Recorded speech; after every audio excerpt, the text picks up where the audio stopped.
கிரியாஸின் அதிரடி ஆடி சேல் 70% வரை தள்ளுபடி. கிரியாஸ், இது நம்ம ஃபேமிலி. சோனங் வாங்சுங் விவகாரம் தொடர்பா உச்சநீதிமன்ற தலைமை நீதிபதி கிட்ட முறையிட்டிருக்காங்க. என்ன முறையீடு கொடுக்கப்பட்டிருக்கு, இப்ப நீதிமன்றம் இந்த விவகாரத்துல என்ன சொல்ல போகுது அப்படிங்கிற பல எதிர்பார்ப்புகள் இருக்கு. விவரங்களோட செய்தியாளர் சுரேஷும் இணைஞ்சிருக்காரு. சுரேஷ், மன்னிக்கவும், வெங்கடேசன் இணைஞ்சிருக்காரு. வெங்கடேசன் வணக்கம். இவர் வலுக்கட்டாயமா மருத்துவமனைக்கு கொண்டு செல்ல போயிருக்காங்க. அதே மாதிரி அவரோட அனுமதி இல்லாம ட்ரீட்மெண்ட்லாம் கொடுக்க கூடாது அப்படின்னு சொல்லி அவங்க மனைவியெல்லாம் கூட சொல்லியிருந்தாங்க. இப்ப இந்த விவகாரத்துல என்ன நடக்குது, நீதிமன்றத்துல என்ன முறையீடு முன்வைக்கப்பட்டிருக்கு? ஜந்தர் மந்திரில் அமைதியான முறையில் போராட்டம் நடத்தி வந்த சோனம் வாங்சுங் அங்கிருந்து கட்டாயமாக மருத்துவமனைக்கு மாற்றப்பட்டதை தொடர்ந்து அவருக்கு ஆதரவாகவும் அவரது அடிப்படை உரிமைகளை பாதுகாக்கவும் கோரி வழக்கறிஞர் நரேந்திர மிஸ்ரா உச்சநீதிமன்ற தலைமை நீதிபதி சூரியகாந்துக்கு ஒரு கடித மனு என்பதை அனுப்பியுள்ளார். அதில் சோனம் வாங்சுக் அவருடன் போராட்டத்தில் ஈடுபட்ட பிற போராட்டக்காரர்களின் அடிப்படை உரிமைகளை பாதுகாக்க வேண்டும் என்றும், சோனம் வாங்சுக் மருத்துவமனையில் சிகிச்சை பெற்று வரும் அதே வேளையில் அங்கிருந்தபடியே அவர் தனது உண்ணாவிரதத்தை தொடர அனுமதிக்க வேண்டும் என்றும் வலியுறுத்தப்பட்டுள்ளது கடிதத்தில். மேலும் நீட் தேர்வு வினாத்தாள் கசிவு மற்றும் நீட் முறைகேடுகள் தொடர்பாக வெளிப்படைத்தன்மை ஆகிய கோரிக்கைகளை முன்வைத்து இந்த போராட்டம் நடைபெறுவதாகவும், இது லட்சக்கணக்கான மாணவர்களின் எதிர்காலத்தை பாதிக்கும் என முக்கியமான விவகாரம் என்பதால் எவ்வித தடையுமின்றி இந்த போராட்டத்தை தொடர அனுமதிக்க வேண்டும் என்றும் அந்த மனுவில் கோரப்பட்டுள்ளது.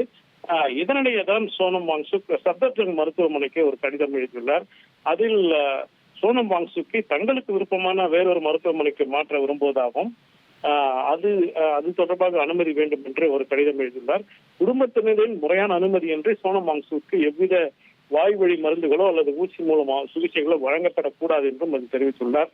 தொடர்ந்து இந்த காக்ரோச் ஜனதா கட்சியின் தலைவர் இந்த போராட்டத்தை, அவர் உண்ணாவிரத போராட்டத்தை காலையிலே தொடங்கி இருந்தாலும் சுமார் காலை 7:30 மணிக்கு டெல்லி போலீசாரின் அதிரடி ஆபரேஷன் மூலம் இந்த சோனம் வாங்சுக் அங்கிருந்து உயர்நீதிமன்ற உத்தரவின்படிதான் அவர் மருத்துவமனைக்கு கொண்டு செல்லப்பட்டுள்ளதாக கூறப்பட்டாலும், உயர்நீதிமன்றம் அவர்களுடைய உடல்நிலையை கண்காணித்து நாள்தோறும் சிகிச்சை வழங்க வேண்டும் என்றே வலியுறுத்தியதாகவும், அவரை அப்புறப்படுத்தவில்லை என்ற ஒரு மாற்று கருத்தும் தற்போது சமூக வலைதளங்களில் முன்வைக்கப்படுகின்றன. தொடர்ந்து இந்த விவகாரம் என்பது தொடர்ந்து அவருக்கு சிகிச்சை அளிக்கப்பட்டு வருகிறது. இந்த நாடாளுமன்ற கூட்டத்தொடர் தொடங்குவதற்கு முன் இவர்கள் திட்டமிட்டிருந்த போராட்டம் தொடர்ந்து நடைபெறுமா என்பதை நாம் பொறுத்துதான் பார்க்க வேண்டும். ஓகே, உங்களுடைய தகவல்களுக்கு நன்றி வெங்கடேசன். அதாவது ஒரு பொதுநல வழக்கு தாக்கல் செஞ்சிருந்தாங்க அவருடைய உடல்நிலை பற்றி. அதுக்கு நீதிமன்றம் தரப்புல இருந்து என்ன சொல்லியிருந்தாங்கன்னா, அந்த வழக்கு தள்ளுபடி பண்ணாங்க. தள்ளுபடி பண்ணிட்டு என்ன சொல்லியிருந்தாங்க, அவருடைய உடல்நிலையை தொடர்ந்து கண்காணிக்கணும்னு. இதுக்கு சாலிசிட்டர் ஜெனரல் துஷார் மேத்தாவும் என்ன சொல்லியிருந்தாருன்னா, ஒவ்வொரு உயிரும் விலை மதிப்பற்றது. ஸோ இவருடைய விவகாரத்துல அவருக்கு தேவையான சிகிச்சை அப்படிங்கிறது கொடுக்கப்படும், தேவையான விஷயங்கள் எல்லாமே செஞ்சு தரப்படும் அப்படிங்கிற மாதிரியான ஒரு உத்தரவாதம்லாம் கொடுத்திருந்தாங்க. ஆனா நீதிமன்றம் அவரை மருத்துவமனைக்கு கொண்டு செல்ல அறிவுறுத்தி இருந்துச்சா அப்படிங்கிற ஒரு கேள்வி இருக்கு. இதை எதிர்த்து தான் இப்ப அடுத்தபடியா இந்த வழக்கு நகருது அப்படிங்கறதெல்லாம் நம்ம பார்க்கிறோம். கிரியாஸின் அதிரடி ஆடி சேல் 70% வரை தள்ளுபடி. கிரியாஸ், இது நம்ம ஃபேமிலி.